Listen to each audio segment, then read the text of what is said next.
joint episode of Real Seekers and Faith Unaltered. I'm your host, Dale, the Real Seeker, and I'm joined by that no good heretic, my co-host, David Russell. Hey, David, how's it Hey, going? what's up, buddy? How you doing? I'm good. I'm good. Welcome back. And today we have a special treat. We have a returning guest, Dr. Helmut Felzmann, and he's been on my Real Seekers podcast before, specifically talking about his take on the Shroud of Turin. But during that conversation, we kind of raised various issues regarding kind of liberal versus conservative Christianity. You know, the notion of God. What was Jesus's primary message? How do you make sense of hell and all these kinds of topics? So I wanted to bring Helmut back to kind of discuss his notions of Christianity and how does that relate to someone like David and myself. So yeah. With that said, Helmut, this is your first time on the Faith Unaltered podcast. Do you kind of want to introduce yourself to the audience and a little bit about your background and that sort of thing? Okay. So hello and thank you very much for your invitation. Well, as you might notice, I'm not an American. I'm not an English-speaking person. I'm a German. And my native language is German, so please be patient with me if I don't find the most specific word for this specific issue, but I will try my very best. So, who am I? I'm 71 years old. I'm living here with my family, family now with my wife, and I have two kids, two adult daughters here near Munich. And I came to the Shroud already in the 1970s. At this time, I was I would say a strong evangelical Christian. I was a part of a group that came over from America, from the there was this Jesus movement, and they just catched me on the main square in Munich, like a mature apple. And so I gave my life to Jesus and became a born-again Christian. And I baptized in the Isar River, in the middle of Munich. And we went every week to the main square in Marienplatz in Munich and preaching the gospel, telling the people that Jesus loves them and has died for their sin and is resurrected and so on. It was a wonderful time for me. I do not regret anything. I had very a good remembrance and made experiences that were very important for my life. Yes. After about 10 years, even before, the things grow a little more difficult, and I'm a critical person, and I want go deep into things to find out what they are. And so critical questions were not welcome. Afflictions from the devil and so on. And it didn't help me also, it didn't help me in my deepest problems. I always knew that I'm missing basic confidence. And very later on, I found out why, because I have brought to an infant home just after my birth for 4.5 years.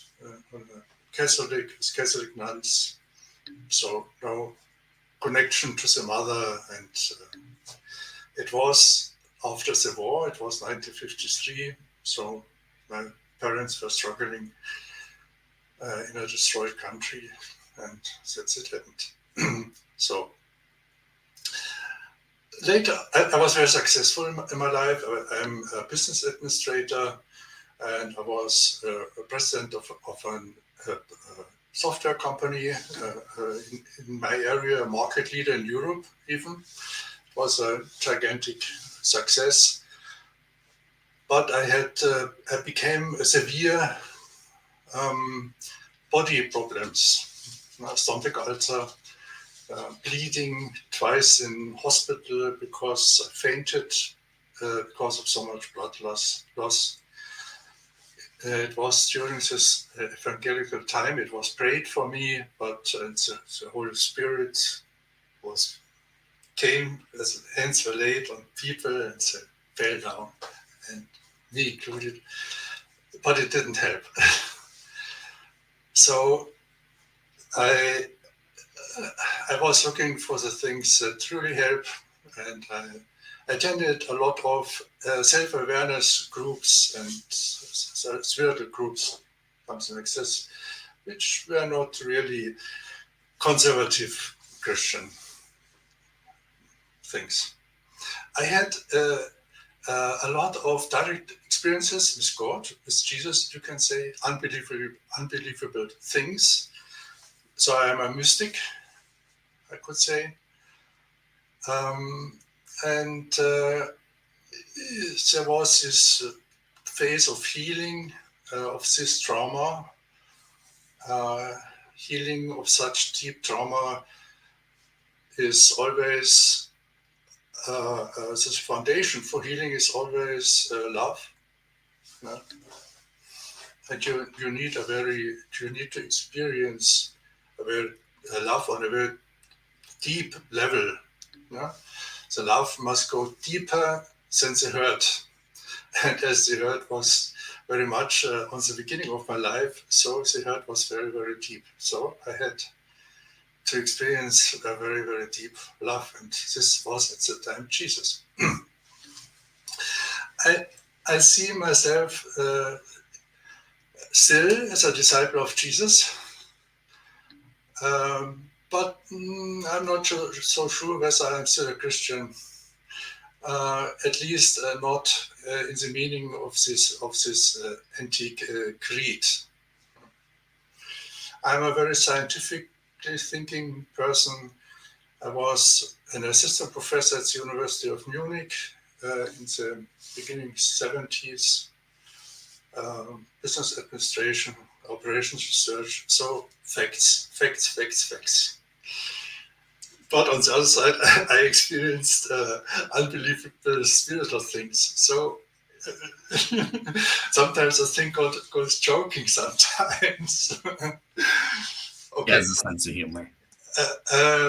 So at the end of, as it was 1999, I wanted to write a book about what I have experienced and about also the Shroud of Turin as a kind of proof for the truth of my faith, for the truth that Jesus supernaturally resurrected. But during this time, I was in a bookstore, a big bookstore, and there I found a book that just arrived, that just was published. Jesus starb nicht am Kreuz, die Botschaft des Turiner Grabtuchs. So Jesus didn't die on the cross, the message of the Turin Shroud. And I was angry. I thought, what a heresy. How can somebody write such a nonsense? But as I wanted to write a book that included also the Turin Shroud, I was ready to buy this book anyhow. So I did it because I thought, okay, even if you don't like what you wrote, you should at least know what other people are thinking about the Turin Shroud. And should not be closed-minded, but just look, you will see. So I read it, and the book gave me a sleepless night, because for me it was clear that facts clearly speak for a living body under the shroud. For forensic scientists, opinions, hard facts. And for me, it was instantly clear that the signs for life are so clear that I cannot neglect it. And I thought, my dear, then this shroud, this cloth, ancient cloth, questions 2,000 years of Christian theology. Wow. And I said, okay, what is with my salvation? Yeah? So Paul has connected the whole salvation to a real death, a sacrificial death of Jesus, and a real supernatural resurrection. If this has not taken place in a hard sense, it's all made up. This whole faith is somehow made up. So you're saying, just to clarify, you're saying Paul invented the story of the crucifixion and all of that, right? No. The crucifixion, of course, was real. And also the suffering, all was real. It was also real that Jesus died on the cross, but it was only believed that he died. So he died, he was dead according to the standards of antiquity, but not according to modern standards. And it is up to us today that we can have a deeper look, and then the people 2,000 years ago, we have science with methods, and we have forensic science, and they can decide if you have a certain situation, whether the person is dead or not. That was not so distinct, not so precise 2,000 years ago.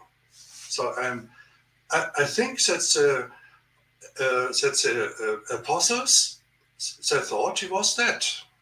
And then when he visited them, they were shocked, as it is written in Luke. Yeah? And Jesus said to them, no, I am not a ghost. It's me. It's me. Just touch me. Yeah? Give me something to eat. And he ate fish in front of the eyes of his disciples. And he said, no, it's not an illusion. It's real. It's me. It's my body. It's real. So I'm absolutely sure that for the disciples, this was a miracle. Very clear. Yeah? And also this encounters with resurrected, also with Jesus after the crucifixion, have a real historical background. It happens. Whether it happens precisely in each detail as it's written, maybe another thing. But the core event, the core of the thing is historical. I'm absolutely sure. Okay. So that's so for me it is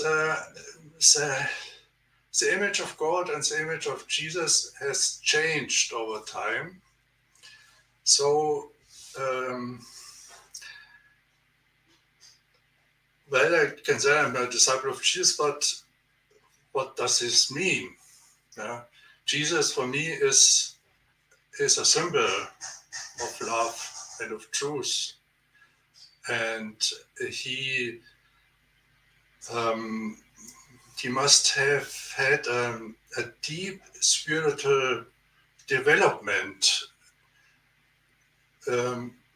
which led to him that he found God in him in a very deep way, so that he could say, who sees me sees the Father.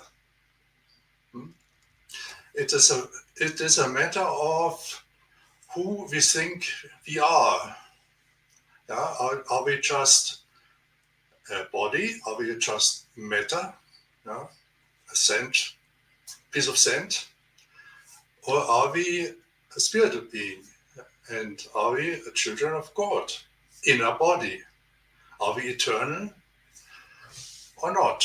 Or we are just a body? If we identify ourselves with our body and with the material world, we cannot have any idea of God. Now, where is God? You cannot find it under the microscope. It is not.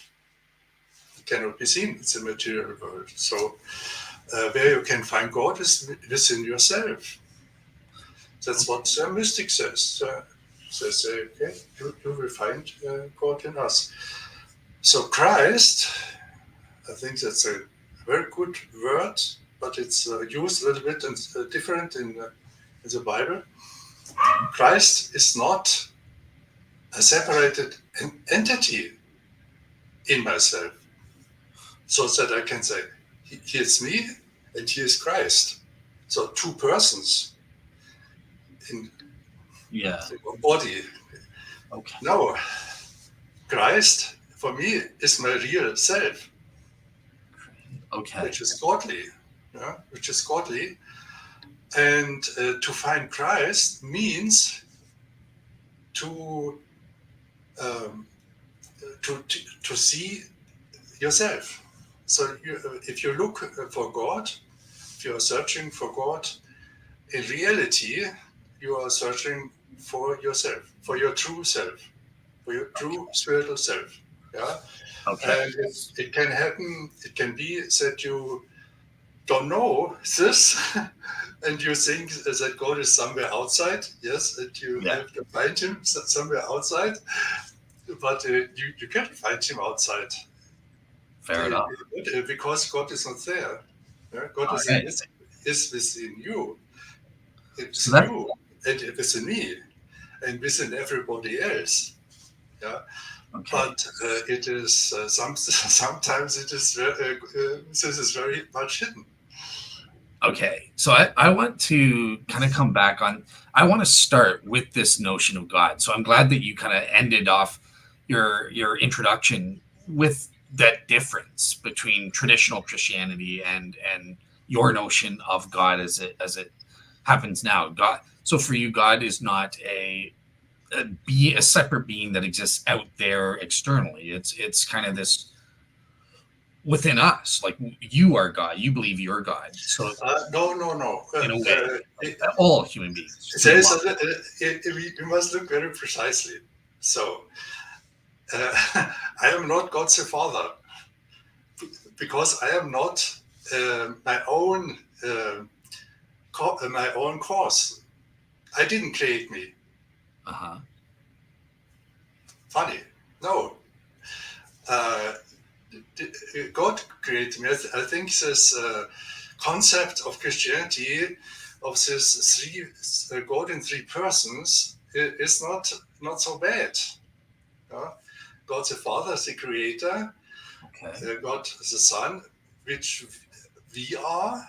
Yeah, that's a problem in Christianity, that they have projected everything to this Jesus, to Yeshua, as he really was called. Yeah, and he is the second person of God, and we are, as Paul said, some adopted. So second category, no. So we all are on a spiritual level.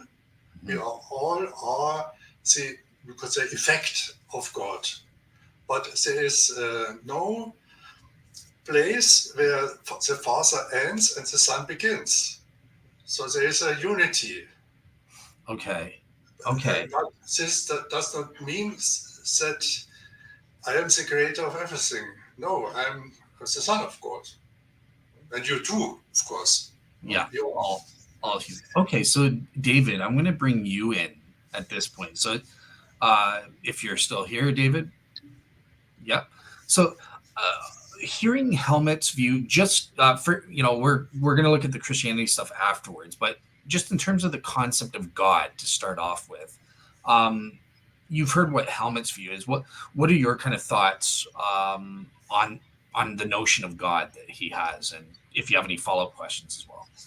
Well, I don't have any follow-up. It's kind of hard to pinpoint your view, Helmet, like honestly. So I would be interested to see whatever slides you've got and stuff like that. But um, as far as the notion that we're an effective God, I mean, I've seen that historically done, and I've seen that in certain areas of Christianity. Obviously, we all believe we're sons of God. So at this point, I guess there could be a language barrier issue here, and maybe Yes, we're not understanding you. yes, And that's I want a little bit more of what you actually believe on that notion. A very compelling story. We all go through suffering, at times. of course. And I think it's good that I hate using this word that God is hidden, because I don't think he really is hidden. I think he is very active in the world. Uh, whether it's the restraint of certain evils, or anything else. But I think that if he was the way we want him to be, we would use him more, or we try to use him more as a divine butler. And then I think the relationship aspect with ourselves and God would the dynamic of a relationship would change, because I kind of love the example of the woman and Bill Gates, right? So it was told to me a long time ago that if a woman knew that she was dating a billionaire like Bill Gates, you know what would the dynamic of the relationship be? Would she be going out with him because he makes a lot of money, he could take care of her, or would the relationship be of genuine love? And I do love the fact that you said you want to overtake suffering and pain and hurt, and that healing love is part of healing. That's very true. I think that's very good stuff. Uh, Overcome evil with good, right? I mean, that's what Jesus said, you know, overcome evil with good. And I think that's a true thing. I really do. And I think that the love can also, because it is the ultimate ethic, we overcome our hurt and our pain with an abundance of love and grace and mercy, and charity even towards others. I think that's a must. If we're going to be Christians, we have to love other people. We have to show them that we care, and not. May I interrupt Yeah. you a little? No, go for it. Go for it. Okay. Uh, I think you, it doesn't work very well to try to overcome hurt by good. Um, that's my experience, and I can say since about 15 years I'm a trauma therapist. So I'm working with people that have deep traumas, and I really like this work, and I know what I'm talking about. So um, what really heals is, on a spiritual level, uh, I just say it as it is, my holiness. So this seems like how do you say, like an insult, perhaps. But what do I do? What do I mean? God has created us holy and without um, defects, I think, on a spiritual level. And we are not, again, we are not a separate entity. We are something like an expansion of God on a spiritual level. So we have the same characteristics as He has It's kind of like in our real essence. Okay, so you So don't by distinguish. nature, by nature. So as because we are created that way by Him. It's not our uh, merits. Yeah? Well, of It's course. not our merits. It is yeah, because we are as we are, and Yeah, so the healing process is a process of getting to know oneself, getting to know its yeah, holiness, Yeah, And both that that's we where I are think. love, that we are real love and we are eternal. Yeah, go ahead. It's the essence of what we really are as God's Right. creations, not as the product of our ego doings. Yeah, see, I have a big problem with that though. I do think that I do think that we reflect God's image. I don't think that we're necessarily part of God. I think that's clear through the scriptures. And when I say that, getting to know oneself and stuff like that, I think that's good. I mean, I think we do have to get to know ourselves a little better at some David, point, but we David, are ourselves as well. yes, I have to interrupt you again. Uh, it is, you have to look very precisely. And I didn't say that we are a part of God. I didn't say this. I said we are a kind of expansion of God. Okay. That's the difference. Okay, what's the essence person distinction there? Pardon? What is the essence and person distinction on your view? Like there obviously is a separating point because we aren't God, right? So but you say that we're an expansion of God. So what are we, like an appendage? I mean, I'm just trying to understand, to wrap my mind around what you're saying. Expansion means from the same substance. So we are part of his essence. So we are part of God at that point, right? Yes and no. Okay. Uh, So it's something that can exist as, I guess, as the Trinity, an example, for an example. They exist as one being, yet they're separate persons. We exist no, no, as, no, is it no, like that? no. Yeah. And the other thing is we have to discern the perspective from what we are talking about.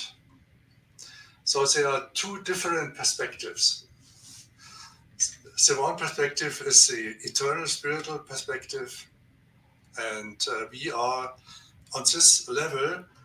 We are a kind of part of God's spirit. Our spirit is a kind of also God's spirit is in us, and we are not um, separated from Him. There is a unity. Yeah? That's the spiritual level. The day-to-day level is that we, of course, are separated to one another. So I am a German, you are an American. I am in this body, you are in that body. You have another personalities, and I have, and so on. So there are many things we don't agree. Few things perhaps we agree. So on a daily level, we see us separated. And on the religious level, most people see them separated from God. So here is the Almighty, Holy God, and here are we, the sinners, separated from God. So separation as a reality from the perspective also from God.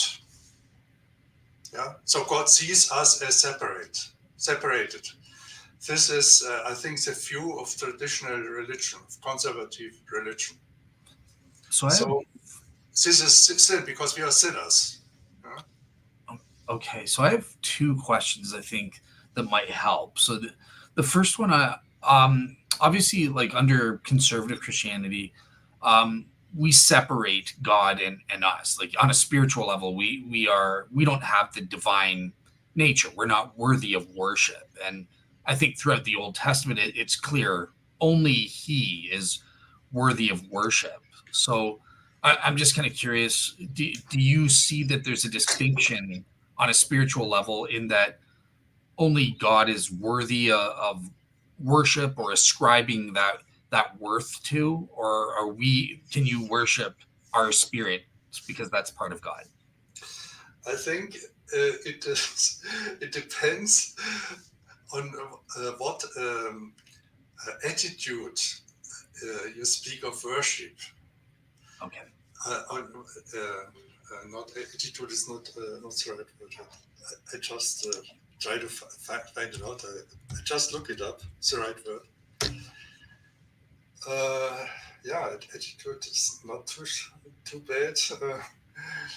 Okay, let's take attitude. Okay.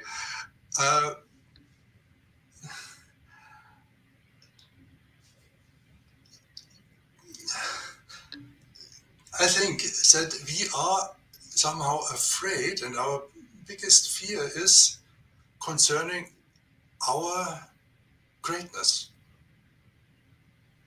Okay. Also real greatness.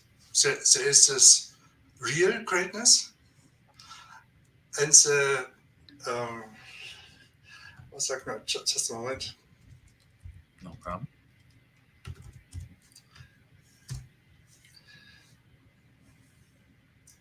Delusion of grandeur, megalomania, Yeah. of the ego. Yeah.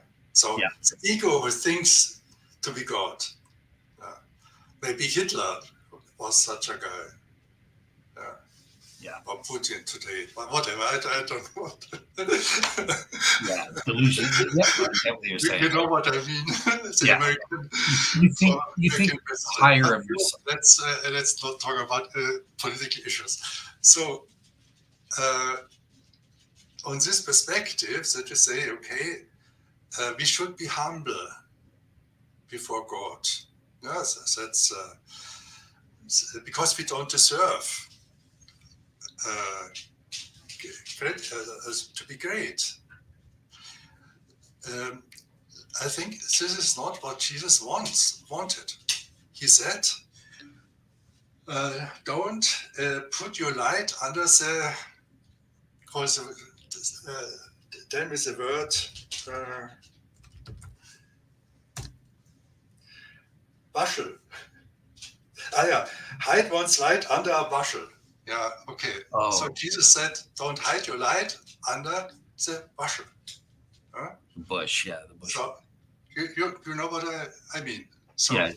That's what Jesus said. He said, my disciples will be able to do greater things, even than I did. And why? Because the ego is so fantastic? No, because of how they are created from God, the inner essence. How great our inner essence is. We are pure love. If we would not be pure love, it would not hurt us so much if there is no love. So a computer is not love. He has no hurt. Yeah. So we are not computers. And in our essence, we are pure love, as God is pure love. And love is always unconditional. Yeah. Otherwise, it's not pure love. Believe it or not, I think from a conservative, even from a conservative Christian, I think we agree with that, right? Because man was very good when God created human beings. We are made in the image of God as a representative, and that is good. Our essence is good. But there is one thing that you also admitted. You admitted on one level, all human beings are sinners, though. So I'm kind of curious as to what. And after you give your take on what does it mean for us to be a sinner? There's something that's contaminated about humans, and I want to get David's take. Very good question. Yeah. So, for me, sin or to be sinners is a kind of to forget who we really are. Okay. So, then we sin. We automatically sin because, first of all, this is blasphemy. In the deepest sense, this is blasphemy. We seem to lose our dignity because our dignity depends on how we are created, of our essence, and not on our body. And the career we make and the money we have and how nice we are. That's not our dignity. Our dignity is because we are children of God in our essence. But we have forgotten it. That's the problem. And we have to remember it. And Jesus has remembered it. And therefore, he could say, if you see me, you see the Father. Okay. But also other people who have remembered it, I think no man can remember it 100%. We are always on a spiritual path. Yeah? But there are, so I am a fan of Francis from Assisi. Yeah, I was twice in Assisi, and I think he remembered a lot. And he was unbelievable. He went to, at the time, it was in the 13th century, he went to Egypt. There was crusaders fighting against the Muslims, and he wanted to make peace, to help to that peace comes. And he spoke with both. He spoke with the Muslim leader and with the Christian leader. And he was in a better connection with the Muslim leader than with the Christian leader. So the Muslim wanted peace, the Christian says no. Yeah, God wants it. So the Pope said God wants it. So this was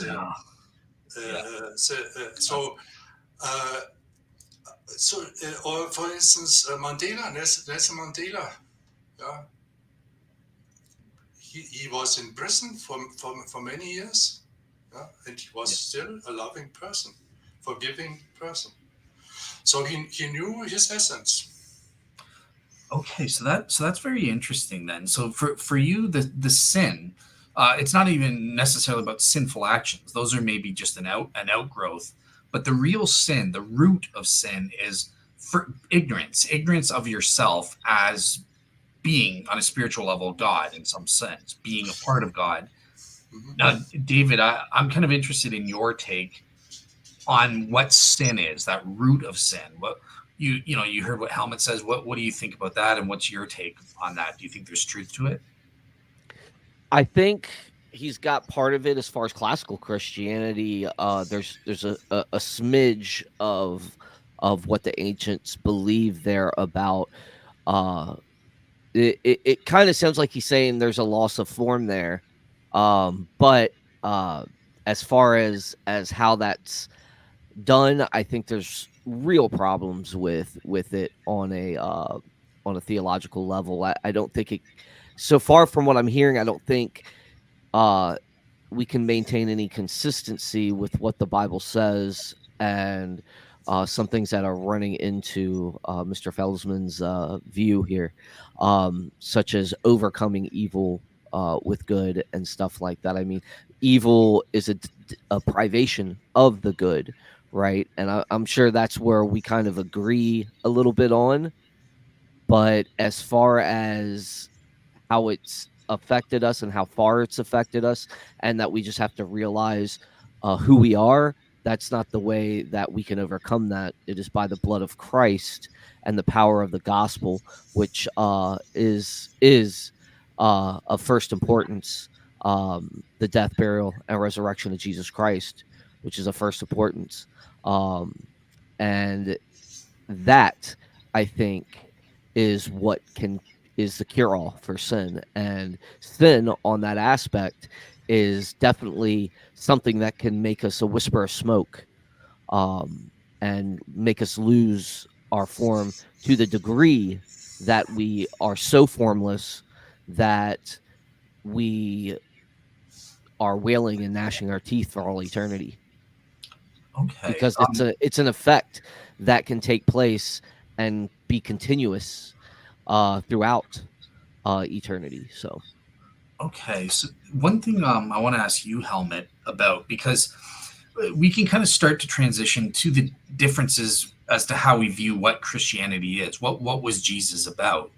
But there is kind of a disconnect that may get involved. So David is relying. He mentioned the Bible as a way of understanding what is it that Jesus really taught.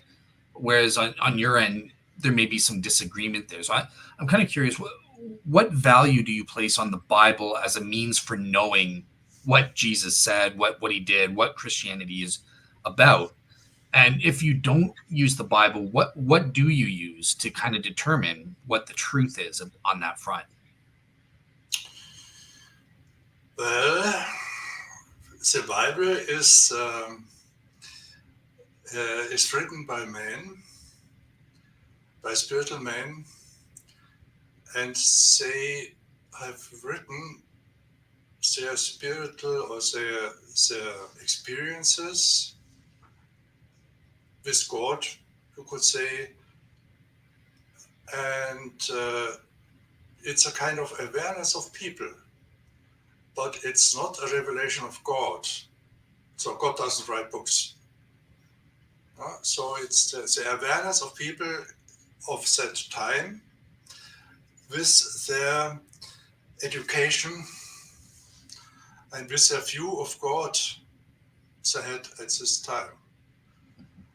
And for me, it is very important what Jesus himself said, his Sermon on the Mountain, his parables, and his life. And for me, the crucifixion, the whole passion story, the crucifixion, have a high meaning. Mhm. Yeah. Because I think that he really overcame death at the cross and overcame sin, the way I understand it, on the Okay. cross. Okay. But not in a magical sense. And if you say, David, our salvation lies in the blood of Jesus, sorry, that's magical thinking.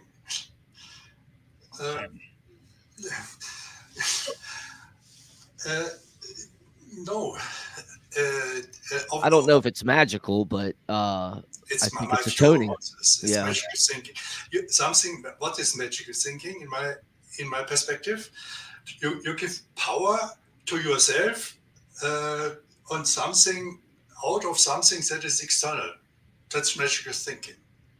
So your salvation depends on something external. But isn't it magical thinking to think that we share the same essence as God? Like we're supernatural in essence? I think that's a problem too. No, it's my salvation comes from myself, a son of God, not from the ego. The two completely different things. So not from outside, just from inside. Namely, how God has created me. So your salvation doesn't come from Christ.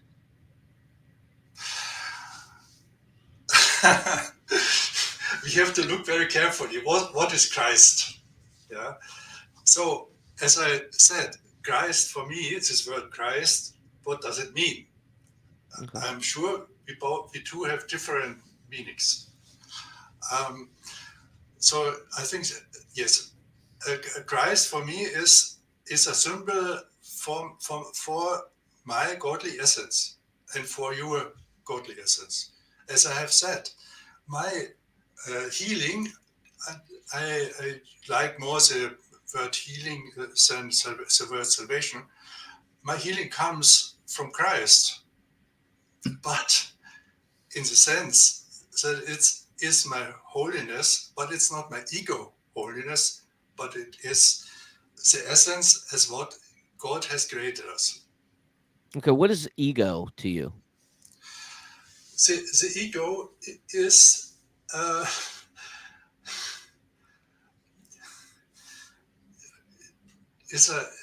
concept, of course, for something. uh, concepts are like maps. They are not the reality, but they help for certain things. So, well, I mean, you say it comes from a concept, but you're acting like it's coming from an actual place. So you're using the ego like it's an actual thing, but then telling me it's not. It's kind of like Buddhism, where it tells me that I need to destroy the self, but I need the self to tell the self that it needs to be destroyed. It's totally contradictory, no, this is and it's magical. It's thinking, if you yeah, ask me. no. This is deviation of thinking. It's a weird thinking. To we need not to destroy ourselves because we are ourselves. It is nonsense. Yeah, but on Buddhism, there is no self. That's what I'm trying to relate to, because Yes. what you're telling me about the ego is that it's there and I'm using it, or it's in me, or it's innate in me, yet it's really not there. It's just a concept. So I mean, I'm really having problems with consistency here. Okay. I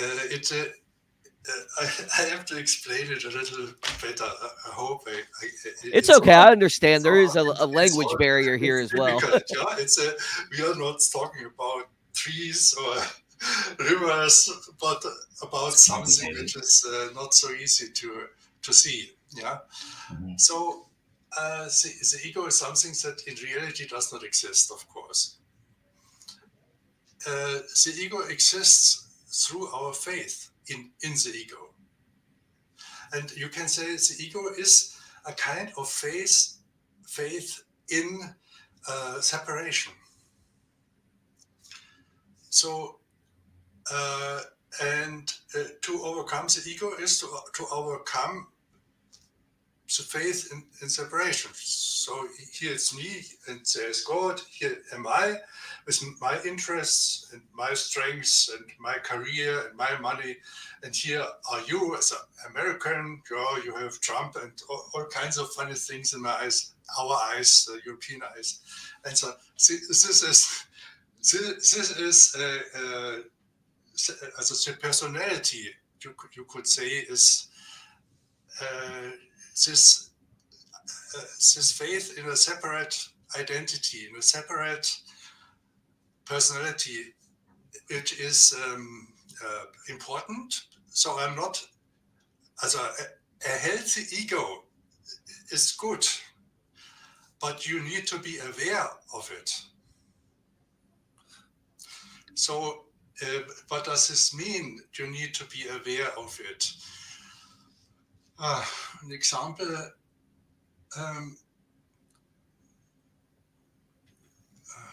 you need to be aware of it. Yeah, if you are aware of the ego, then it's not, so it is like thin air. So it's gone on this thing. So there are sometimes so these old Hollywood movies where there are a love story, but with many ego things in between, and at the end, then you have the reconciliation and everything is fine. So what has happened? The people have became aware of the egoistic thinking of that this is all not the real truth. Yeah. And what is the real truth? The real truth you find if this ego thinking, this thinking of separation, is transformed, is not given the reality it should not have. Yeah. Okay, so yeah, so I think I get what you're saying there. So I Helmut. need hold on, Dale, 1 second. So I need to recognize that the ego exists and overcome the ego and basically destroy the ego that's never there in the first place. So I need to recognize something that's not there to get rid of the something that's not there. Yeah. You see where I'm having issues? Yeah. Because I don't believe it exists. I don't believe the ego exists I at can all. give you a very good example. Okay. Maybe you can understand it. What I mean. it's all is a way of consciousness, of seeing things. And we see things that we want to see. So let's see forgiveness. What is forgiveness? Forgiveness, in order to forgive, to have the need for forgiveness, there must be a judgment first. Yeah? If there is no condemnation, no judgment, that's a very central point also for Christianity. Because if you think about the cross, it goes about forgiveness, yeah? Through the blood of Christ. So if you want, there's only a need for forgiveness if there is a judgment, a condemnation in the first place.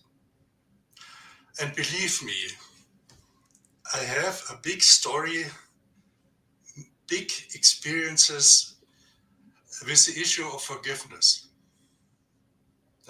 When I found out what my parents did with me after my birth, you can imagine, I experienced it, I knew it when I was 48 years old.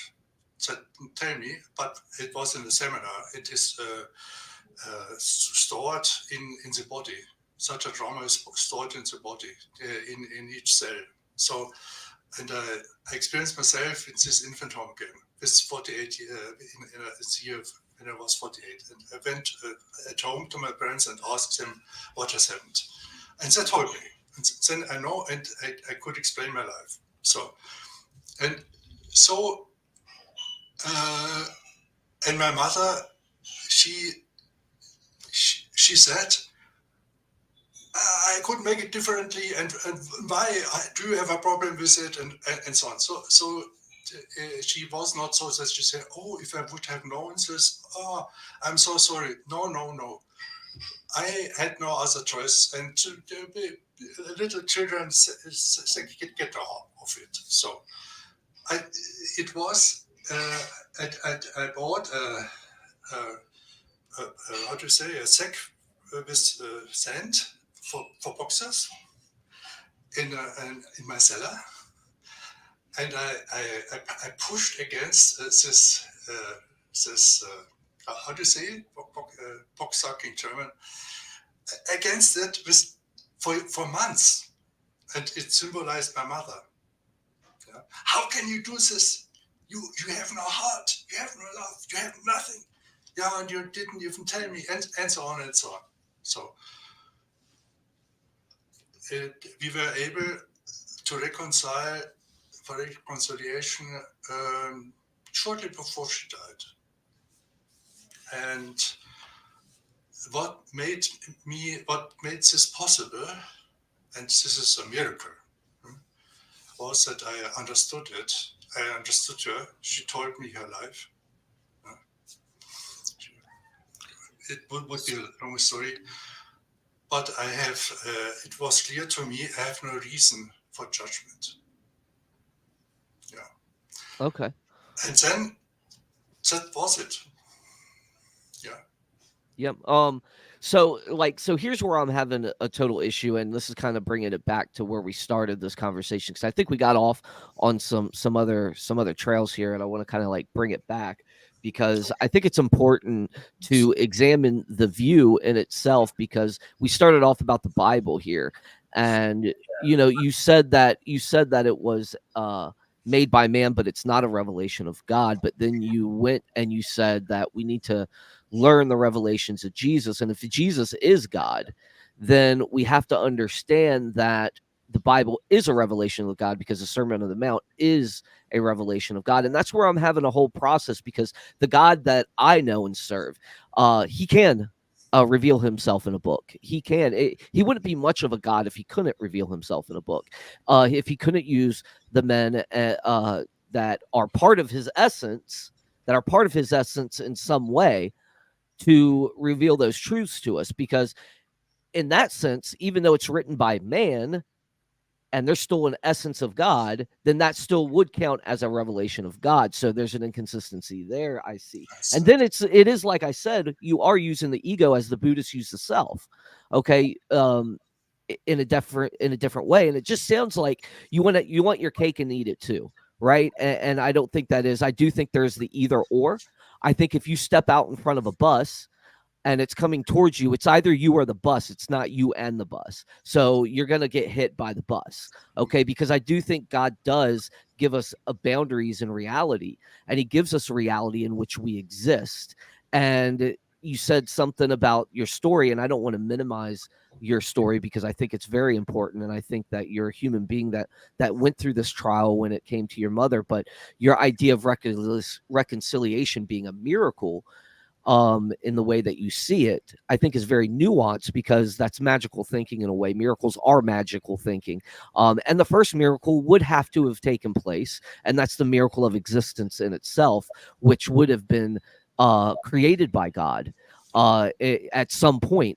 And that is magical as well. That's supernatural as well. So I don't think you can escape the supernatural or what you're labeling as magical thinking and have a belief in God in the first place. So I do want to hand it to Dale, because I see his hands going up and this and that. I'm sorry, Dale. I know I've been kind of hogging the mic. Go for it, Dale. So this is good, because I wanted to bring it back to the approach, because obviously you and Helmut have different views, and I wanted to kind of work out, but how do we tell whose is truth? So you kind of addressed, I got Helmut's view on, what's the role of the Bible in that, and I got your take. But David, just a quick follow up. Something Helmut mentioned is he's happy to take the words of Jesus, right? The red letters in the Bible, and he'll use that. But the other stuff in the Bible, like the letters of Paul, that's just human being. It's not revelation according to him. What do you think of that approach? Dale, I think I explained it. If humans are part of the essence of God, then they are by default revelations of God. Or maybe on his view, they could just be the ego part of our essence. But I think that flies in the face of the evidence, because I think we have good reason to see that the Bible is very harmonized. I don't think there's many problems with it. Now, yes, there are experiences, and we have to divide that up by genre, right? So we have to look at what type of message is the Bible saying. Is it a revelation from God? I think things like I want to say Malachi, and then Mark chapter 1, where it's talking about the announcement of Jesus.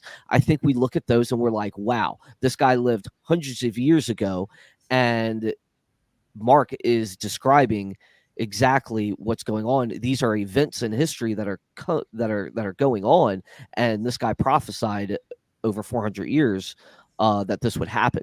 That could only be a revelation of God, and would be categorized as a miracle of some sort, which would be in that realm of supernatural revelation.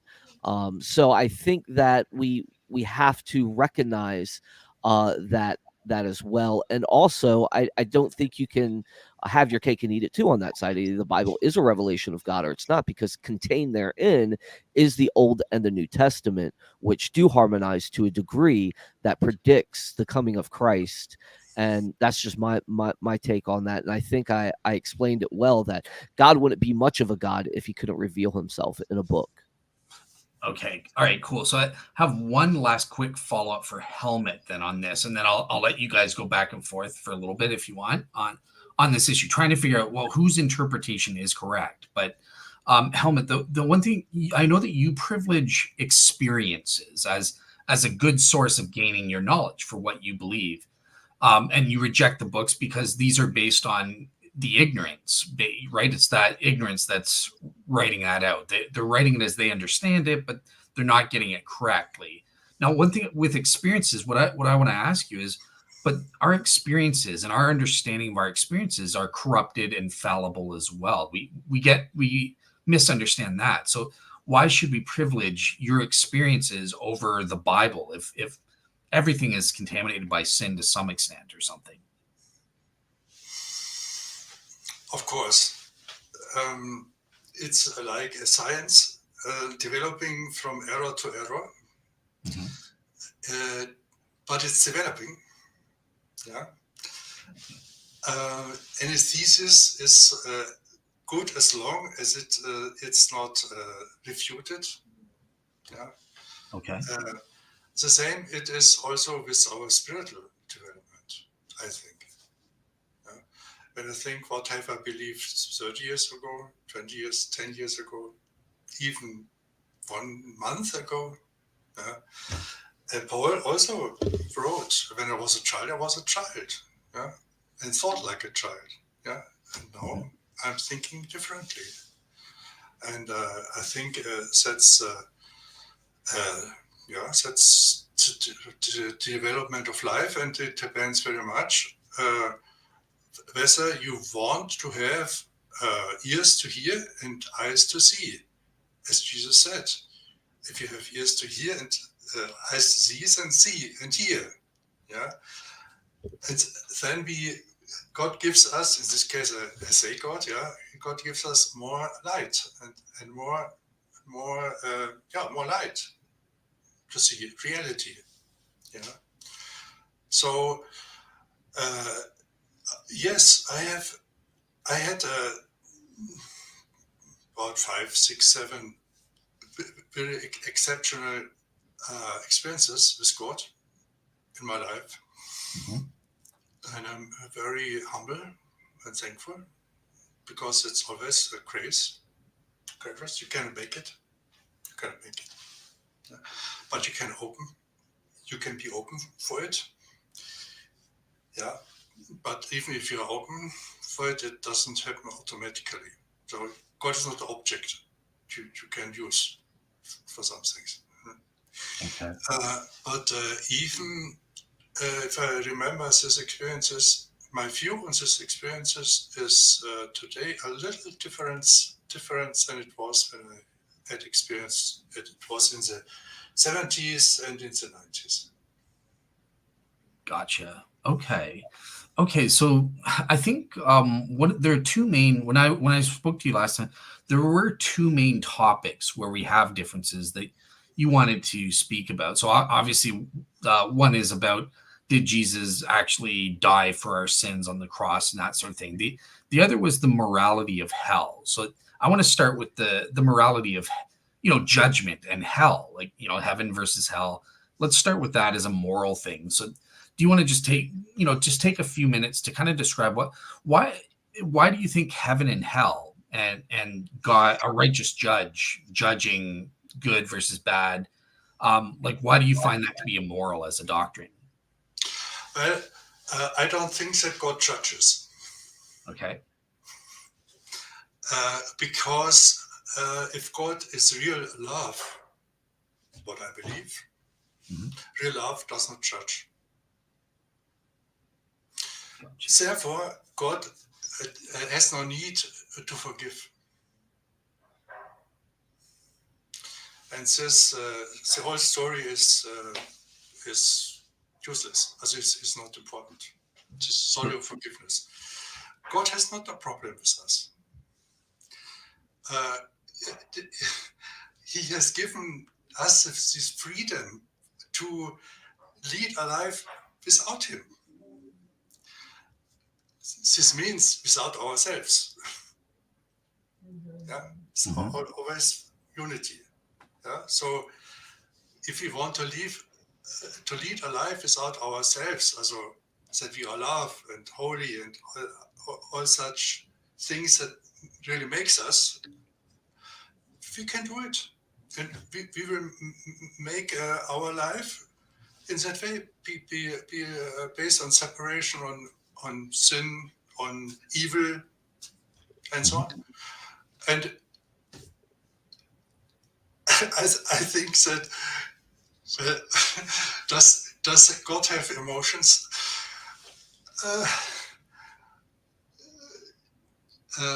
God is not. God is outside of time. Okay. So if you think something, you can only do this in time, in a certain time. So when you say, okay, once I was lost, then I got born again, and now God loves me completely. No, God doesn't change his attitude, because if you want to change any attitude, you need time. You need to be a part of time, and God is outside of time. So love is also all what you can say about God is that he is. And I like negative theology. This sounds very negative, but negative theology, like of Meister Eckhart, is the belief that you cannot define God. Yes, you cannot define God. Positive theology can say, no, you can define. God consists of 3 persons. Yeah, God the Father, God the Son, God the Holy Spirit, and he has such and such characteristics and attitudes. Yeah, and you have big libraries with all kinds of theological books where you have definitions of God. So, and Master Eckhart says, if you want really to get to know God, which is to get to know yourself, get to know God, you must empty yourself from all concepts and images of God you have. If an eye should see, it has to be it has to be clear in itself. Yeah? Mm-hmm. Otherwise, it cannot see. So all images of God you have, you see the image of God, and you don't see God himself. You see just your image of God, and you need to be aware of this. Yeah. So God doesn't need to forgive, he just loves unconditionally. And we need to understand this. Mm-hmm. He loves even you and even me. Yeah. That's isn't true. That he does love all sinners. Isn't this unbelievable? Yeah. He loves us. Okay. Just like that. We don't even need to believe in Jesus. Okay, so I'm going to bring in David Russell, and I'm going to give my own opinion on this one after David. But David, what? So basically, Helmut is saying, look, it's unloving for God to judge people and to separate them into heaven and hell. That just the act of judgment itself is an unloving thing. No, love should just be unconditional. There should be no condition on that. So, like, what would be your response on that front? I would have to ask Helmut, what is love, without using loving language to define it, right? Because you can't use love to define love. We know that from the great philosophers like G.E. Moore and so forth. But this notion, see, this is where I'm having the biggest issue is we see this consistency, right? This inconsistency in Helmut's view, where he uses like things like that Jesus says, in the Sermon on the Mount and stuff like that. But the Sermon on the Mount is full of judgments. Okay, Helmut's using judgments to come to his conclusions. He's judging whether this is the right view or not. He's making a distinguishing mark between what is right and what is wrong, what is the correct view versus what is not the correct view, and that's a judgment call. Okay, look, I'm a father. I'm a father of 4, actually, and a father of about 4 fur babies as well. I love my dogs, but look, if I did not make a judgment, that if I didn't make a judgment on who my kids hung out with, I would be a bad father, because if I let them just hang out with drug dealers and stuff like that, that would have a bad effect on their life. So judgment is necessary to for a loving situation. God has to judge us based on several different things. Jesus judged the Pharisees. He also told us not to be hypocrites. Love is very judging. It takes good judgment for love to even be successful. So when he gets into things like you can't define God, I have a problem with that as well. Hold on, let me finish. 1 second. When you're talking about we can't define God in classic theology. There's these books. Jesus, you even said, Helmut, that if you see me, you've seen God. That's we can define God in that way, because if we've seen Jesus, we've seen God. Thus, we have a beautiful basis on which to define God, who is Jesus Christ.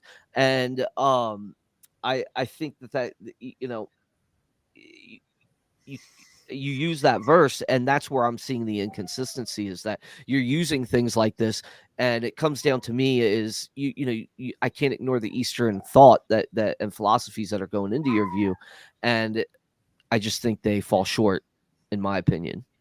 So, Sorry. yeah, go ahead. Okay.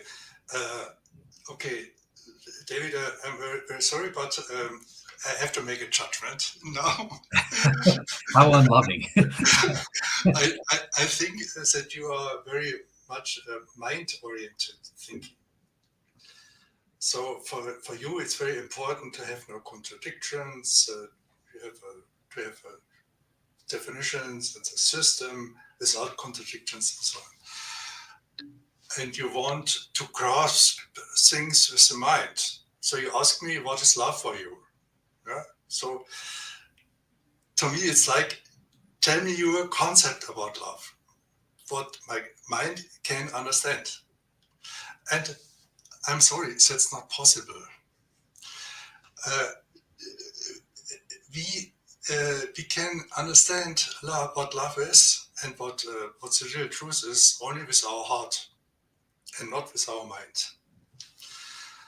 And this, we can talk a lot about many things, and perhaps a little bit goes down to the heart, a little bit. Perhaps it depends on openness, it depends on the spiritual path until now. Yeah, so much things is already almost ready in the subconscious mind. Yeah, so that it becomes clear. Okay, aha, a new idea. Okay, yes, and which brings us further. But as there's this novel, Der kleine Prince, this, I think The Little Prince or something like this, Exupéry so ähnlich, who wrote it, where this little prince says, you can, the real truth you can only understand with your heart. So, concerning judgments, of course, on a daily level, on a level of our normal life, of course you need to judge. The question is, what is your orientation? On what basis do you judge? Yeah, out of a heart of love, or more out of an egoistic thinking? Yeah. So is it my advantage? What you are saying? Does it strengthen my position? Is it useful for me? Yes, that's the more egoistic, and you make judges. Always. We judge always. Yeah. But what I mean is to make judges about what, for instance, a person is. You can judge and correct the behavior of your children. I have also two children. Right? So, and a dog also, yes. So I can say, okay, Katja, what you did, I think was not right. Yeah? But what I should not say is, Katja, you are not right. Yeah? But I say is, Katja, I love you. And I take you as you are. If you say no, it was right, and I say, okay, it's up to you. It's your freedom. It's your responsibility. Okay, she is almost 40 years old.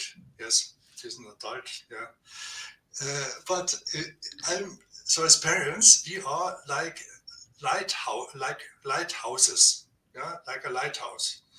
When the children are older. Yeah? So we stand and send light. Yeah, so you can always come to me, and I give you always support as much as I can, and so on. Yeah.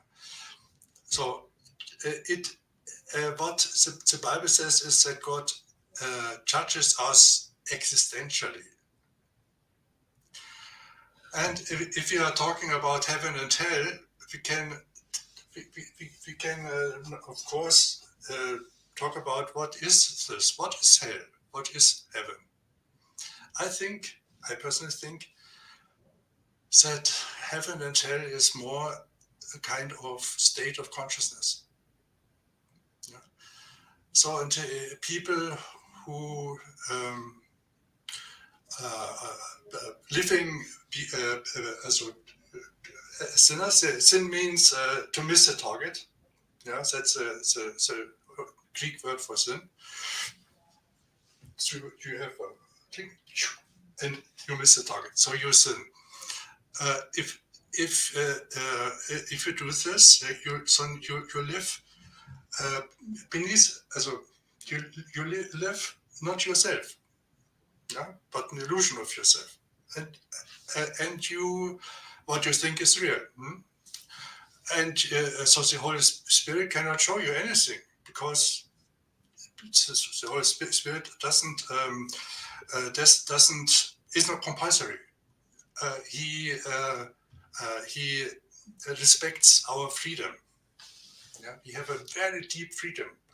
Otherwise, love would not be possible if we would not have this deep existential freedom. What I want to say is, yeah, hell as a state of consciousness. Yes, we create our own hell. That's as a sin has punishment enough. God doesn't need to punish us extra. But I think that love always exists. So that's my personal view. That real love says never closed. So the door to heaven is always open. If not in this life, maybe in another life, maybe in eternity. But if one doesn't want, he can live in, can be in hell for eternity. Whatever. But it's not up to me to know this. I just trust. This is a light I get, and I don't want to write a Bible and say, okay, that's the absolute truth. It's just my experience. So I was listening closely to what you were saying, and I think I'm heartened, because I think that if you have a proper understanding of what God's judgment is, I think you would agree that God is loving by judging us in the same way David is as a loving parent judging his children. Now, it comes down to, what does the Bible teach? And I don't think the Bible does teach that, oh, you are just in essence bad. No, that would make God a liar. In essence, they are image bearers of God. That's always good. But he is judging their sins, for their sins that they've committed. And he has to do that because through that punishment of hell, he's accomplishing two beneficial goals. One, punishment helps to reform the character of the sinner, right? If they go through their punishment, they realize they're wrong, they can be reformed. So that's the goal of punishment. The second is quarantine. You're protecting those who have been redeemed and separating out, because a sinner, if you put them in the midst, sin spreads, right? If I punch you in the face, you're going to want to punch me back and yell at me or something like that. You're going to want to sin back, right? So God has to quarantine, and that's what hell is. It's a quarantine zone. Now, the other question, and this will be the last thing I say, you mentioned, but then why is it eternal? Like, shouldn't it be finite and stop, and then they go to heaven? Well, the reason I think it's eternal, and the Bible isn't clear on this either way, right? But it's because, unfortunately, those people in hell keep sinning. They keep doing sins for all of eternity, and they keep having to incur more and more punishments in order to get those benefits. But it's just the case they never get there because they freely choose to keep sinning. So that, if that's correct, would that help solve to some degree your moral issue? Well, forgive me, but my opinion, I'm just, I say it's just out what I think is. Uh, what you said is a pure projection of the ego onto God. Okay. That's the way how the ego thinks. So the ego thinks, okay, this bad things you have done to me. You have insulted me. So you disrespected me. Yeah? What the ego is this? Yeah? That's real ego. Yeah, you have to disrespect me. I will show you how I am. I will punish you until eternity. So this image of God is a real human image of God. Yeah, and had in my eyes nothing to do with the real God. The real God is, first of all, in a light no one can come to, so we cannot really understand him, but it's light, yeah, and it's pure love. And he has no problems with sin, because sin, I want to say this, Sin is amazing. in the eyes of love, of real love, sin is relative. It's not an object, an absolute thing. Yeah. Okay. Because that doesn't. Because I just it does it to me, and Dale, like because what you're saying to me is really relative here, because this whole notion of the ego that doesn't exist yet we can project it, is just it doesn't make sense, because at the end of the day you can't define the ego. The ego doesn't exist, it's not there, yet we're able to harness this ego. And we can't define God, because there's the love that we experience is only a matter of the heart. It's just it just seems to be all over the place there, which seems to me relative in that position there. And at the end of the day, I have a man that came, that a God that came into the form of a man, who is Jesus, and tells me exactly, how to live, how to love. He tells me what love is. No greater love is this, and you lay down your life for a friend, and so forth, and gives me the ability to show the fruits of love by um, giving his Holy Spirit to me. So I just really think that there's a consistency in our classical view of Christianity, versus this one, which to me it just doesn't seem that there's any parameters in which this actually works. And there's several aspects that I agree on with you about freedom, and that freedom is a necessary part of love. But I need the head to inform my heart. That's what it comes down to. I need the head to inform my heart. So without it, I think that we lack consistency. But go ahead, Dale. I'm sorry. I didn't mean to cut you yeah, off. no. I was just out of fairness. I was going to kind of challenge you a bit, but I think you kind of answered it, because I was going to say, well, Helmut saying, look, I get you and Dale are logical. You need everything to make sense. But he was kind of saying, well, that is irrelevant. Logical contradictions are irrelevant. They don't dictate terms. So I was going to ask you, like, well, why does the system need to be consistent with logic and stuff like that? Because there's bounds of reality, and if we want, God gives us a system in which this reality exists, and for this reality exists, even our freedom has to have boundaries. And you can't avoid the consistency with it, because even Helmut even says people have to take responsibility for things, which denotes boundaries and reality in reality. So that has to exist, and with that, I think that God gives us the head to inform the heart, uh, and thus we have a system that um, is here, and like I said before, in this reality, it's either you or the bus. You're not going to walk out in front of a bus and get the choice to stand there and say me and the bus. It's coming towards you. It's going to hit you whether you want it to or not. And there are certain objective bounds in this reality. And to deny it is to live inconsistent with it.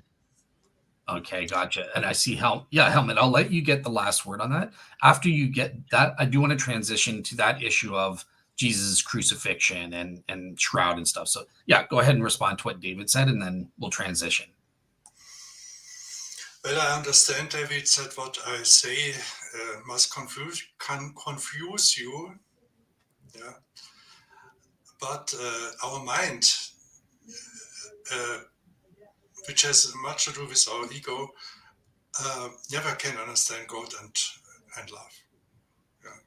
So, and if you think you can understand God and love, you believe in consistent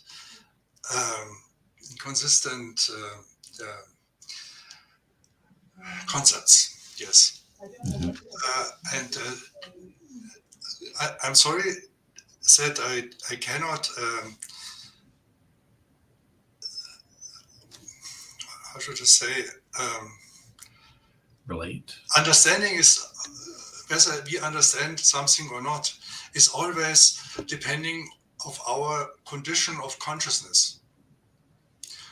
As Jesus says, who has ears to hear should hear, and who has eyes to see should see. So I would like to go shortly to the Shroud of Turin, because the Shroud of Turin is a perfect example for this problem. Gotcha. Yeah, go ahead. So I just want to. I'll bring it up for you. Okay, I go präsentieren, Bildschirm teilen. Yeah, it was up there, but then you took it down. You see it already. So do you see it? No, you took it down. So I think you have to go through it again and bring it back up. Okay. So what? Present. Yes. Share screen. You remember? Yeah. Yes, teilen. Okay. So now you see me. There it is. Yep. I go to this slides. Yep. I'm seeing it. You see it. Okay. So I start the picture. The presentation. Okay. So life or death on the Turin Shroud. We see what we want to see. So Christians have the hypothesis the man on the shroud was dead, of course. What else? And the shroud is a proof of Christ's resurrection. You can have this view, of course. So Sturb has spent 150,000 working hours with the breakthrough goal. How was the image formed?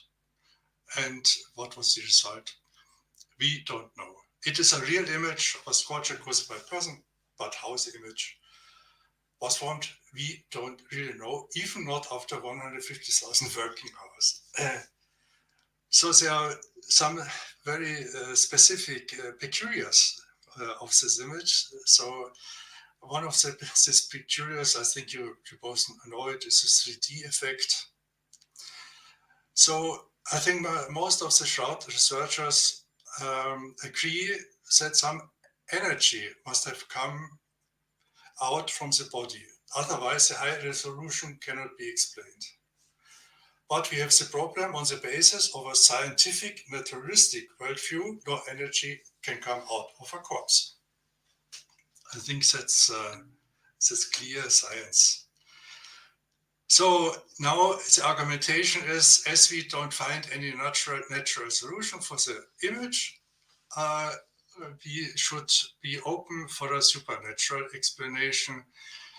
And so the image could have been created by an extremely short flash of energy during the resurrection. Like Paolo Di Lazzaro, he's also a member of the Shroud Science Group. I had an email exchange with him also. He has tried to use laser beams and at certain things, but he cannot explain a lot of things. So the result, the Shroud of Turin, is a mystery and could be a witness to the resurrection. That's the perspective you have if you assume a dead person. So if we assume a living person, I know it must be horrible for some Christians, but let's have this assumption and see what comes out. How can we explain things then? So I think that Ray Rogers, he was very, very close to the results to find out. But he died too early in 2005, I think. So what he has found out, the image is a thin layer around the image fibers, nothing synced. So you see it's this bright yellow thing, that's the image substance. The image layer dissolves in a strong solvent, so it's a layer of a certain substance, chemical, which you could say. And Roger proposed a chemical process at room temperature that took a while. So he said that if radiation is involved, wavelengths cannot be shorter than the color green. That's in his book, Chemist's Perspective on the Shroud of Turin. Otherwise, additional damages are to be expected. So the fibers must have been damaged inside of them, and they have counted these damages because there's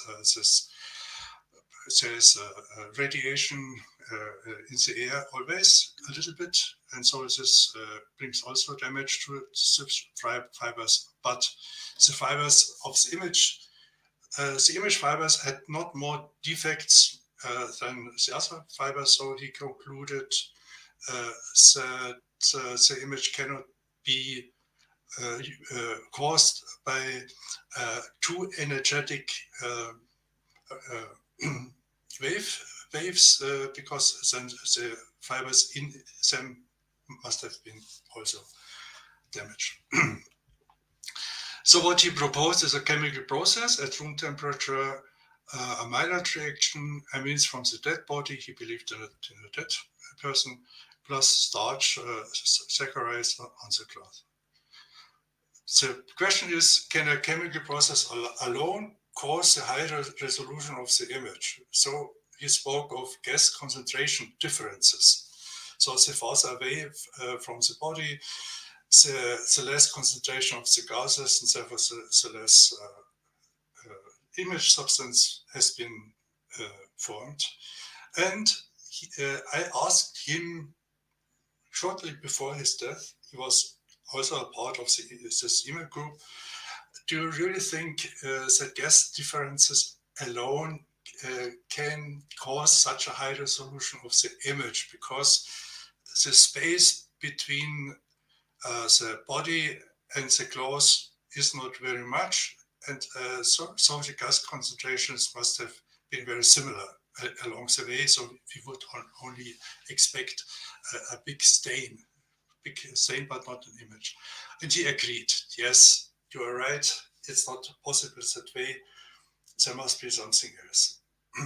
So what is this something else?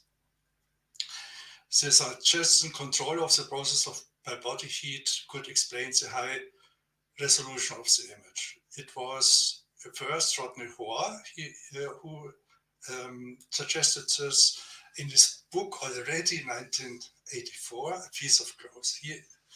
Rodney Hoare was head of the British Shroud Society at that time. And he wrote the story in his book. He said he went to a group of forensic scientists with big photos of the shroud, and he wanted to get explained the death cause. And these forensic scientists, after discussing a lot among themselves, they said sorry, the man could not have been dead. So because of various reasons. So this was a surprise for him, of course.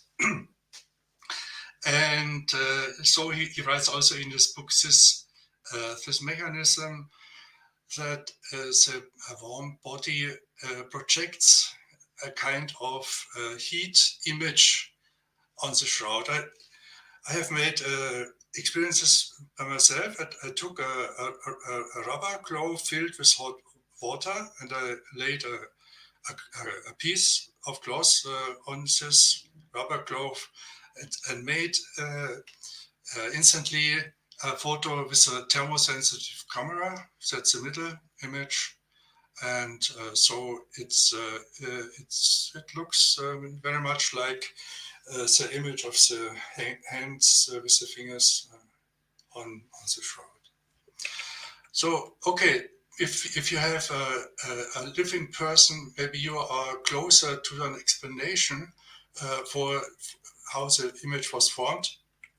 But the question is, are there real signs that this man under the shroud was dead? So there must be other signs, not just the image. So Miguel Lorente, he is a forensic pathologist, a Spanish. He says there are many signs of life on the clothes, but none of death.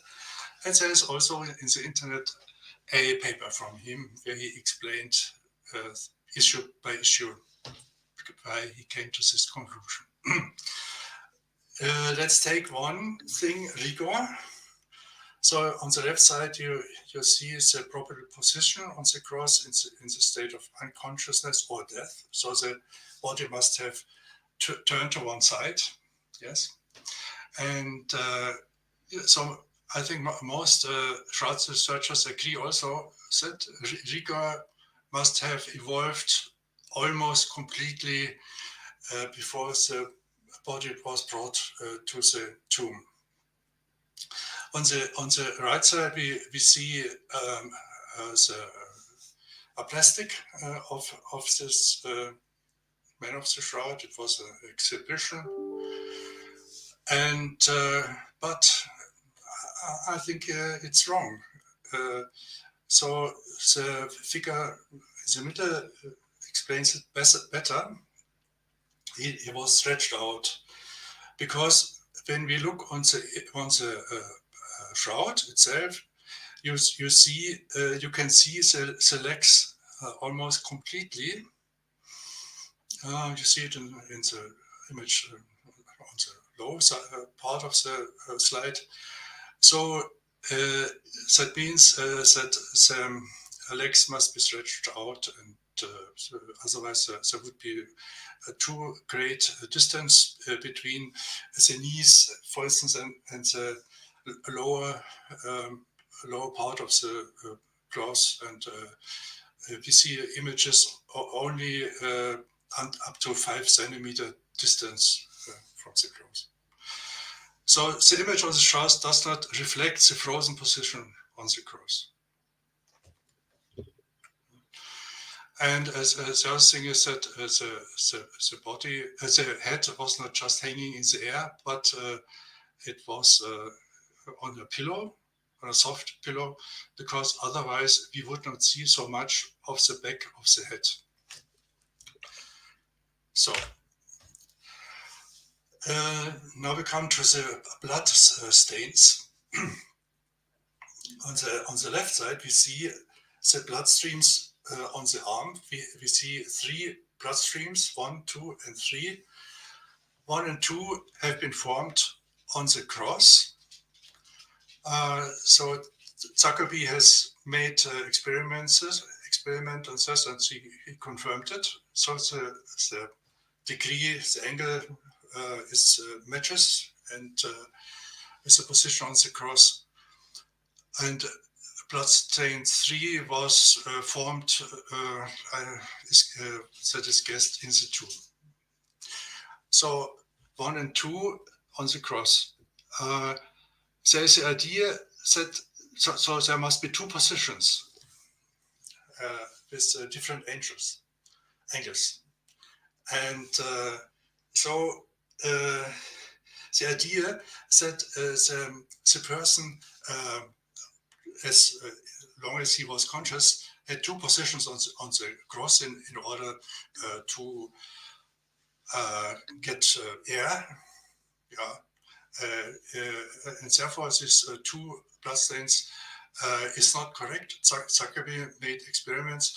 There would be smeared. So there would not two distinct bloodstains.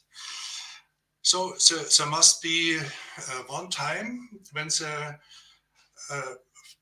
person was in one position, and then another about the same time length when the person was on the other position. And we see bloodstain 1 is long and narrow.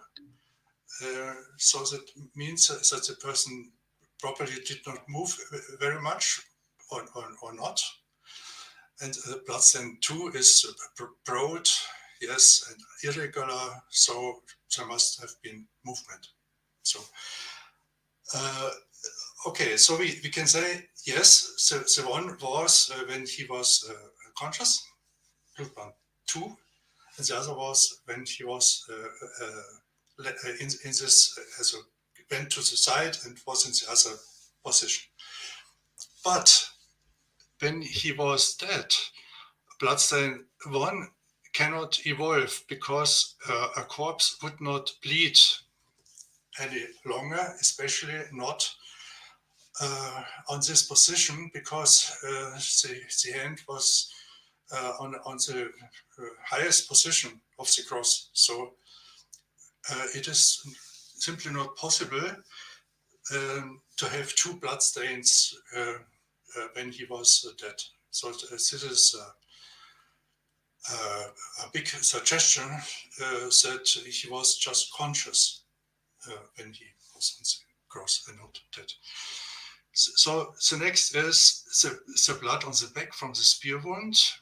So I have marked it a little bit, so we can see that the blood went from this spear wound on one side along the whole back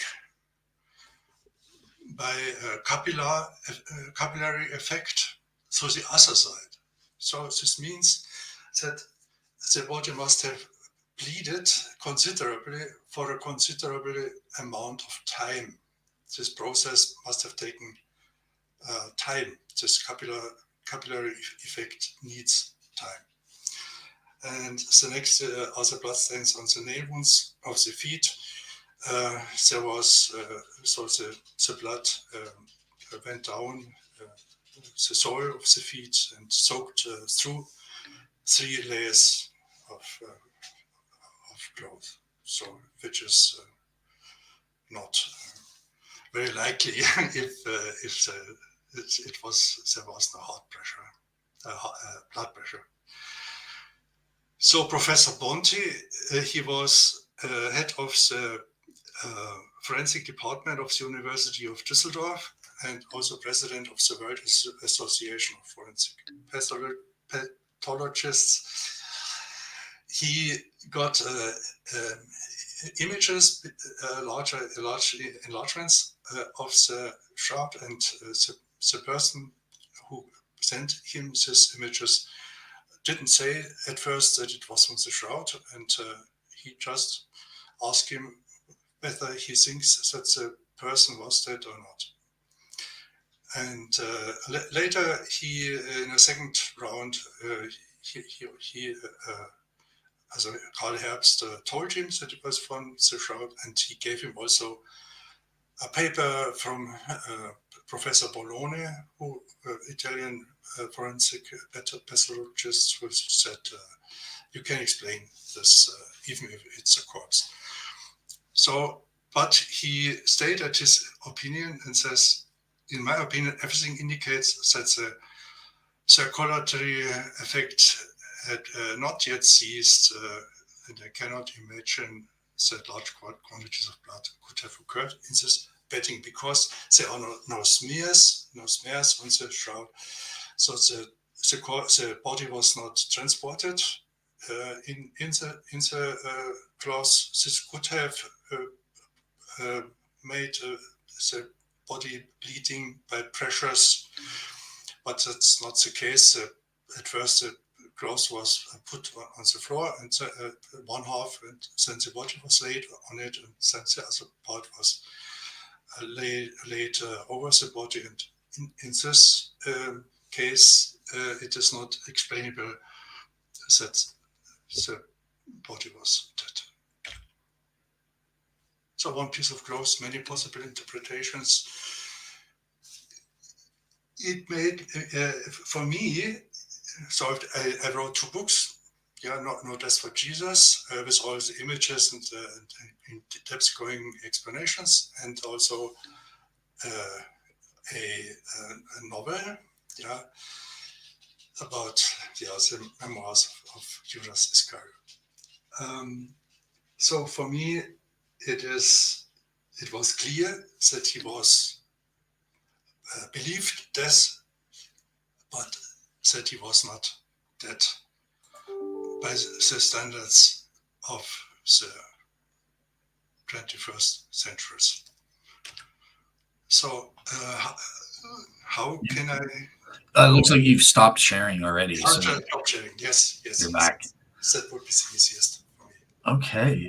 So we do have a question from the audience from Jamie Russell. He's no relation to Mr. Russell up there, but is Helmut saying that if Jesus was dead when he was stabbed on the cross, there wouldn't be blood flow to get on the shroud? Jesus was dead when. If Jesus was dead. And not in this manner. Of course, corpses are bleeding by gravity of larger wounds on the lower side, but the stab wound was on the highest point of the body. The body was lying on the back, and and there's no pressure from outside that could if a lot of blood was on one place in the corpse. You have pressure from outside, it can come out, but all these cases are not plausible. Yes. So I think, yes, there could be a little post-mortem blood, yes, of course, but not the way we see it. That's Gotcha. also what forensic scientists say. Okay, so I just have one follow-up question on mine, and then I'll turn it to David Russell for his take on this before we close out. But so you mentioned a couple of medical experts who say that they think Jesus just swooned on the cross. Are you seeing the slide there? Yes. So this is from a peer-reviewed medical journal, and it's kind of a meta paper, right? So it's looked at all the medical experts who've published papers on Jesus crucifixion, and the vast majority here, you can see there's only 3 in the peer reviewed who've entertained the possibility that of the swoon theory. Everyone else says no, it's impossible. He would have been dead on the cross. So I'm just kind of curious, like how do you reconcile that if Jesus was put up on the cross? The vast scholarly consensus would be that he's dead. So even if the shroud hypothetically, for the sake of argument, shows someone who is alive, just for the sake of argument, that would be a contradiction, right? Like, wouldn't you have to say the shroud didn't cover Jesus then, or like how would you respond to this consensus argument? Well, every person has his view, and his view is determined a lot of his basic beliefs. And so I think it is, when I think, for instance, of Zuckerby, you have it on the list. Mr. Zuckerby, he was... you want the list? I can bring it back up. Sorry. Can you... So Mr. Zuckerby, he was I think he was a forensic scientist who probably spent the most hours on the Shroud, and he wrote also a book about the Shroud, the crucifixion of Christ. I have it here in my bookshelf also, of course. And he was also a member of the Shroud Science Group. And I asked him whether he was ready to discuss with me the things I have just shown. And he said, no, I will not deal with such a nonsense. And he proclaimed himself, he said, I am a soldier of Christ. And this is the main problem, because for a Christian, this issue is not a neutral issue. And so if you want to perform real ethical science, you need to have a neutrality towards the outcome of your work. And many of those researchers, also especially forensic scientists, they have it on their, I think that's my, but I have got acquainted with one person, also Zuckerby, they have it on their agenda to bring it to the world that the Shroud of Turin is the real Shroud of Jesus. Yeah, we agree, that's clear. But that it's also proof that, of course, he was dead, and perhaps even a proof for the resurrection. So this is the conflict. This is the conflict. And many of those forensic papers you just explained are from a time where the matter of life and death was not that issue as it is today. Until, let's say, 20 or 10 years ago, no, 20 years ago, it was not a question at all in the public. It is only gradually a question, because it's so unbelievable that somebody survives such a torture. That's clear. I agree with it. It is really unbelievable. But I think, also for me, it is a sign of a power of life in Jesus. Okay. All right. Yeah. Cool. So he had a love and a power of life which not many people have, perhaps not one other person. There are, maybe you have also seen some videos, interviews with people who have had near-death experiences. And so sometimes some of them, they say, okay, I was outside of my body, I saw my body from above and so on, and then I saw relatives that wanted to welcome me, but there was a kind of fence between us, a border, and I wanted to go on the other side, but there was somehow a voice or whatever who said, no, you have something to fulfill in your life. And so they decided to stay alive.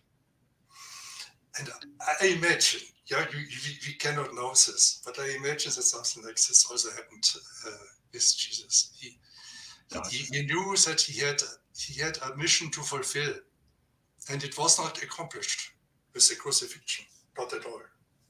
Gotcha. All right. If he would not have come back, I think we would not have a Christianity today. His disciples have seen the Messiah or whatever, their leader die under such worse situation. Yeah, the crucifixion was made by the Romans to humiliate the leaders who did made actions against the Roman power. Yeah? So they saw all this horrible thing, and I think they would have been disappointed and sad and so, and went back to go fishing again or whatever. Yeah, they said, okay, sorry, he died. It's we don't understand it. Yeah. But this did not happen. Jesus came again and said, "Here, it's me." Yeah. And Paul, who never has seen Jesus personally, as on a physical basis, he made out this salvation story. Sorry, folks, but I have no other idea. Yeah. And I can also, I've thought about it. Why Paul said, okay, it's my gospel. Jesus has told it to me directly in a vision, whatever. And if one explains you, gives you another gospel than what I did give you, Galatians, he should be cursed. So the gospel we have today is primarily a Pauline gospel. And I think it came as Saul was a Pharisee at first, and he persecuted the Christians. He was a Pharisee and a theologian, you can say, with a very well education. And the question was, what is the meaning of the crucifixion and the resurrection? And I think that's what I guess said. Saul or Paul, later Paul, thought, okay, all men are sinners. That's clear. That's written in the Bible, in the Old Testament. And you need a sacrifice. You need the blood of animals in order that the sin is forgiven by God. So this was what you say, the business model of the religious leaders at that time. Yeah, the temple business. Yeah, which Jesus hated. He went to the Temple Mount and he turned off the tables of the animal sellers and money exchanges. So I think this was the primary reason why he had to disappear, because he questions the business model of the religious network, of the religious leader. So he questions their power. So and Paul, I think he has thought, how can I reconcile this? And then suddenly he had this idea. Jesus is the sacrifice. That's it.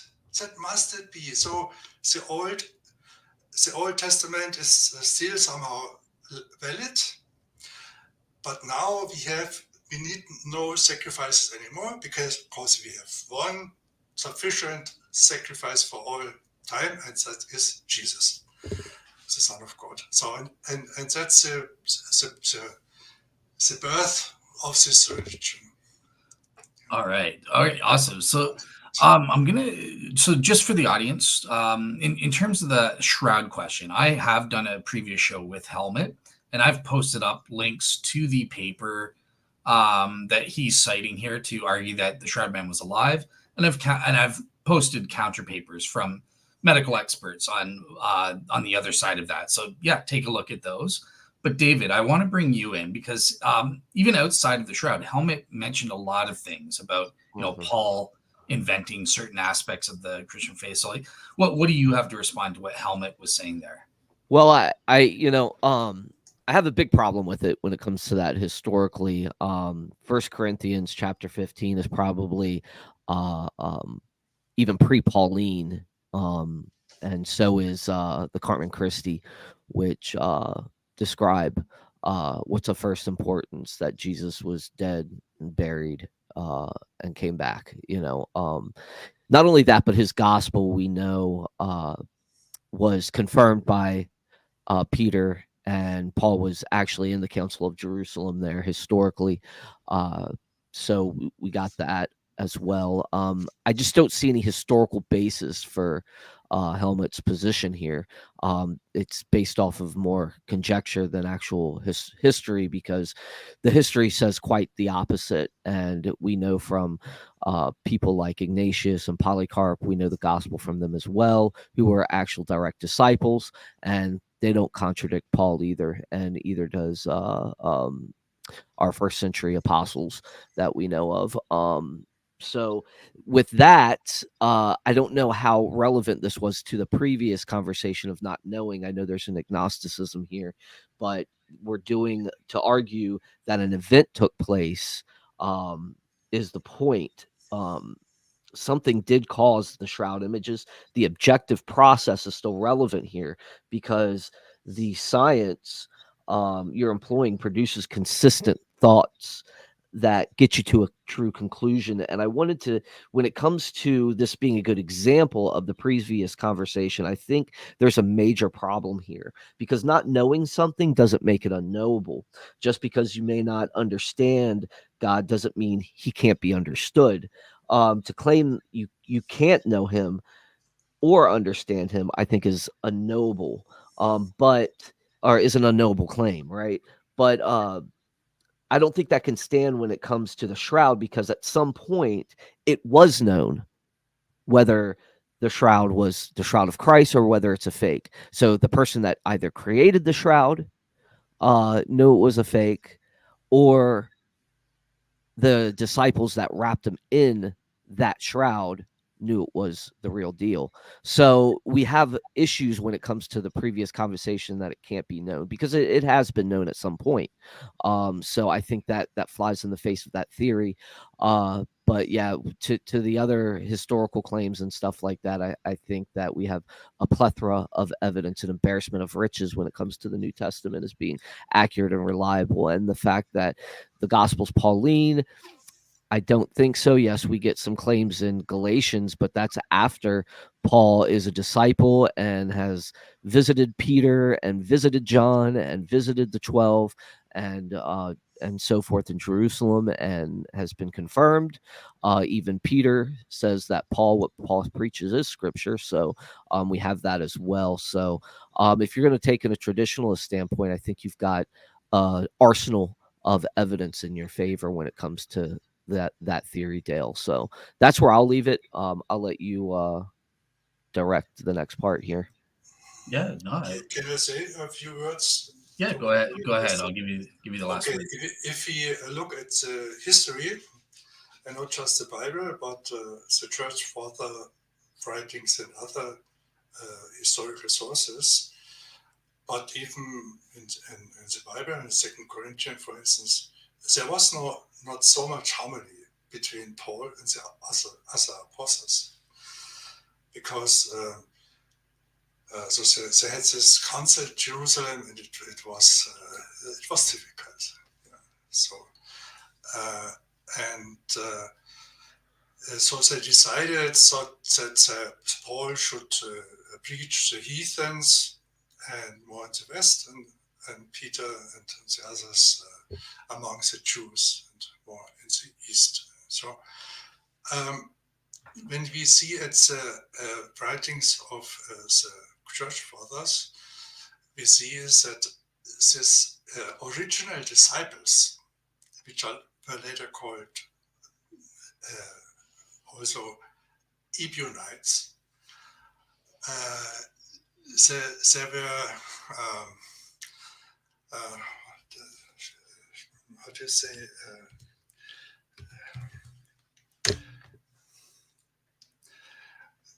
inflexible, denying some teachings of Paul, like this salvation theology by the sacrificial death of Jesus. And if we go in Acts for instance, they said, okay, to the High Court, you have crucified Jesus, but God has resurrected him. So the power of God is greater than yours, but not the sacrifice. When we see the history, we can understand that the Pauline Christianity was the winner, and not the Christianity of the original disciples who were Jews. I absolutely, I absolutely disagree with that. Just let me continue. Oh, yeah, go ahead. Oh, I'm not ready. Okay, because we had this war, and in 70, Jerusalem was destroyed, and this original church was almost no more. And then in the councils, like Nicaea, the religion was defined, and all those who believe something different have been heretics then. And the Ebionites have been forbidden in the 4th or 5th century. And all the Jewish Christians had to convert, to deny the Jewish confession. And many went into the desert. And so there's this story that Mohammed has met some of these original Christian sects, and because in the East there was always the question, God is one, God is one, and not three persons. This was always a conflict with the confessions in the East. And if you look at the Islam, God is one. So, but that's a little note. So there was not so much harmony between the Jewish Christians, the original disciples who have been established, the apostles who have been established by Jesus himself, and this newbie apostle who claimed to be an apostle because of visions he said he had of Jesus. So he had a problem with authority. He was not really considered as equal. You can see this in 2 Corinthians, for instance, where he is almost weeping about the super apostles, where he has suffered so much for the faith and so on. I think that Paul has written a lot of very good things. 1 Corinthians 13 about love, excellent. And I think without Paul, we would not have a church today. He was very, very important that the Christian church exists today. Yes, but if we look whether what he taught was really what Jesus taught and meant, we see a difference. I even think it was more or less the opposite of what Jesus' intention was. Yeah, I would totally disagree on the historical aspect. We see tons of different things, not only biblically, but and we can't disregard that as history. We can't just separate the two. We have to look at them all in unison. And we see a lot more agreement, especially on the specifics. And the hard thing with the Jerusalem Council was the Gentile inclusion. We know that, but not on anything that had to do with his life, burial, and resurrection and sacrifice. We see all those that run consistently throughout the early church fathers. And one of our earliest extra biblical documents, the Didache, also is in full agreement with those fundamentals that we would say are fundamentals of the faith, which involve Jesus's death, burial, resurrection, and crucifixion, and the nature of the sacrifice, the atoning sacrifice. Then you have, I would agree that Christianity wasn't uniform, but there was a unity, and one of the biggest, the stickler for all the early church was the nature of Jesus Christ, who they claim to be God. And that This is was it. formed. There was a lot of quarrel about this, and it took several councils until this Trinity God came out, and a lot of money was involved in this. And in one council, even with the bishops have been forced with weapons.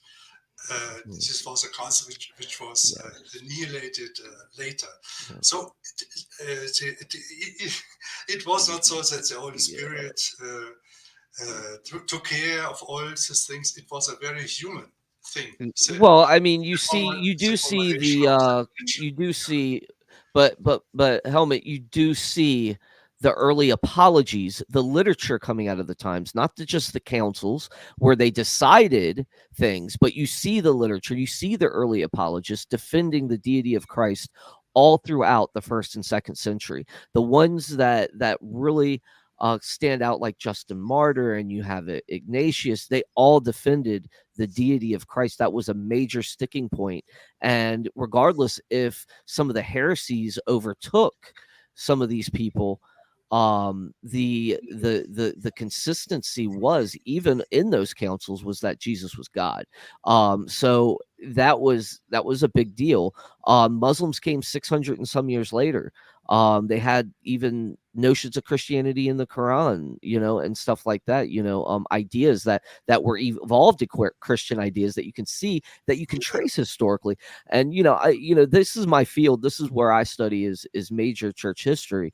That's where my degree is in philosophy and apologetics. So, and theology. So I really took a lot of time to study those things in history, and I just don't see the disconnect there that you're having. I do see there's a lot of information we need to process, but I think there's a complete harmony when you look at these early writings and you go back to the primary sources, and you can see this consistency that reigns clear. And I'm not going to say, I know a lot of people will say there's several cardinal things that we all agree on. No, I would limit it to just five things that we all have in common, that all Christianity has in common in those early years.